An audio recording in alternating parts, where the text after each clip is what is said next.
भारत का एक पड़ोसी राज्य नेपाल वैसे तो एक लोकतांत्रिक गणतंत्र है। नेपाल के उत्तर में चीन का एक बड़ा भूभाग है और नेपाल भारत और चाइना के बीच में एक प्रमुख देश है। यहाँ के रहने वाले लोगों को नेपाली कहा जाता है और यहाँ की मूल भाषा नेपाली कही जाती है। नेपाल की राजधानी काठमांडू है और इसके 15 बड़े शहर जिनमें पोखरा, विराटनगर, धरान, भरतपुर, पीरगंज, महेंद्रनगर, बुटवल, हेतौड़ा, भैरवा, जनकपुर, नेपालगंज, वीरेंद्रनगर, त्रिभुवन नगर आदि हैं। वर्तमान नेपाली भूभाग जो है वो गोरखा के शाह वंशीय राजा पृथ्वी नारायण शाह द्वारा संगठित नेपाल राज्य का एक अंश है। अंग्रेजों के साथ हुई संधियों में नेपाल को उस समय 1/3 नेपाली क्षेत्र ब्रिटिश इंडिया को देने पड़े, जो आज भारतीय राज्य हिमाचल प्रदेश, उत्तराखंड और पश्चिम बंगाल में विलय हो गए।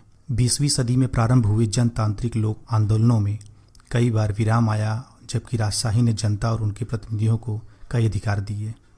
अंततः 2008 में जनता द्वारा चुने गए प्रतिनिधि नेपाली नेता माओवादी नेता प्रचंड के प्रधानमंत्री बनने से यह आंदोलन समाप्त हुआ। लेकिन सेना अध्यक्ष के निष्कासन को लेकर राष्ट्रपति से हुए मतभेद और टीवी पर सेना में माओवादियों की नियुक्ति को लेकर वीडियो फुटेज के बाद सहयोगी दलों द्वारा समर्थन वापस लेने के बाद प्रचंड को इस्तीफा देना पड़ा। गौरतलब है कि माओवादियों को सत्ता में आने से पहले सन 2006 में राजा के अधिकारों को अंततः सीमित कर दिया गया। नेपाल और भारत के संबंध हमेशा अच्छे नहीं रहे। इसका रीजन सिर्फ सीमा विवाद ही नहीं है, इसका महत्वपूर्ण कारण चाइना की दखलंदाजी है। चाइना ने हमेशा नेपाल और पाकिस्तान को एक हथियार के रूप में यूज किया है और नेपाल की विस्तारवादी नीतियां ही इस विवाद की प्रमुख वजहों में से एक। नेपाल जिस तरह से चाइना ने नेपाल, ताइवान, तिब्बत में अपनी आक्रामक नीतियां, विस्तारवादी नीतियां प्रभावित की हैं, वही भारत और नेपाल की विवाद की मुख्य वजह है। कई समीक्षक यह भी मानते हैं नेपाल की संसद में पारित हुए कई विधेयक जो कि भारत की नीतियों के खिलाफ थे, वो चाइना के दबाव में, चाइना के सहयोग में हुआ। रेल लाइन का निर्माण हो या सड़कों का निर्माण हो, चाइना की अपनी चालाकियां ही भारत और नेपाल के रिश्ते में खटास पैदा करती हैं। भारत और नेपाल के बीच में मूल विवाद है कि एक विवादित इलाका है उत्तराखंड में काला पानी। ये इलाका काला पानी नदी की घाटी में फैला हुआ है। भारतीय श्रद्धालु इसी घाटी से होकर कैलाश मानसरोवर की तीर्थ यात्रा पर जाते हैं। इस इलाके में सबसे ऊंचाई पर एक दर्रा है जिसे लिपदेख दर्रा कहते हैं। वहां से उत्तर पश्चिम की तरफ कुछ दूर दर्रा है जिसे लिपिंथिया धुरा दर्रा कहते हैं। भारत के उत्तराखंड और नेपाल के धारचूला के बीच बहती शारदा नदी, जिसे नेपाल में काली या महान काली नदी भी कहा जाता है, यही इलाका पूरा विवाद का क्षेत्र है। भारत इसे अपने अधीन होने का दावा करता है और नेपाल अपने 1998 से दोनों देशों के बीच इस विवाद को सुलझाने के लिए कई बार बातचीत हुई। लेकिन 20 मई को अचानक मामला इतना गंभीर हो गया जब नेपाल ने अपना एक नया नक्शा जारी कर दिया, जिसमें पहली बार विवादित इलाके को नेपाल का हिस्सा दिखाया गया। भारत के विरोध के बावजूद नेपाल इस नक्शे पर अड़ा रहा। नेपाल सरकार ने घोषणा कर दी कि वो देश के राज्य चिन्ह पर नक्शे के चित्र को बदलने के लिए संसद में संवैधानिक संशोधन विधेयक लाएगी। नेपाल के इस आक्रामक रुख के पीछे चीन का हाथ है। ऐसा करने के लिए बीजिंग ने काठमांडू को उकसाया। यहाँ तक कि भारत के सेना प्रमुख जनरल MM नारवाने ने यह भी कह दिया कि लिपदेख दर्रे के पास भारत द्वारा सड़क बनाने का विरोध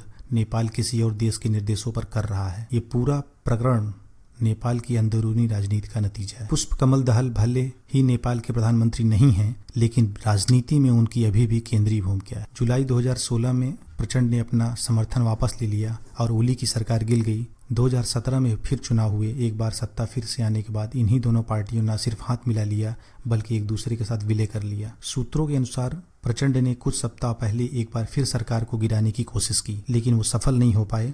इसके बाद ओली ने अपनी स्थिति मजबूत करने के लिए भारत को निशाना बनाने का यह तरीका निकाला जिससे देश में कट्टर राष्ट्रवाद का माहौल बने।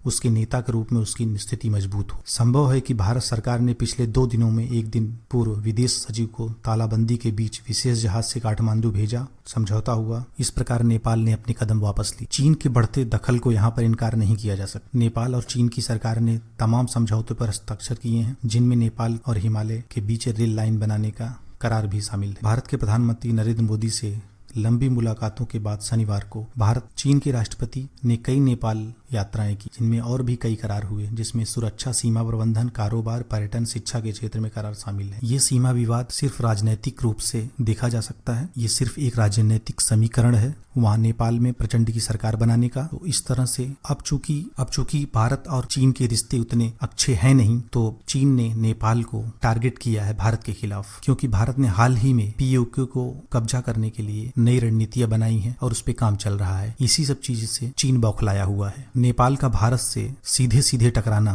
ये सिर्फ चाइना की सह पे हो रहा है, वरना नेपाल की सैन्य ताकत भारत के मुकाबले कुछ भी नहीं है। आशा करते हैं भारत और नेपाल के सीमा विवाद जल्दी ही सुलझा लिए जाएंगे, क्योंकि वर्तमान में भारत में एक राष्ट्रवादी सरकार है जो कि इस दिशा में अच्छा काम कर रही है। जय हिंद, जय भारत। नेपाल भारत का एक पड़ोसी राज्य। नेपाल वैसे तो एक लोकतांत्रिक गणतंत्र है। नेपाल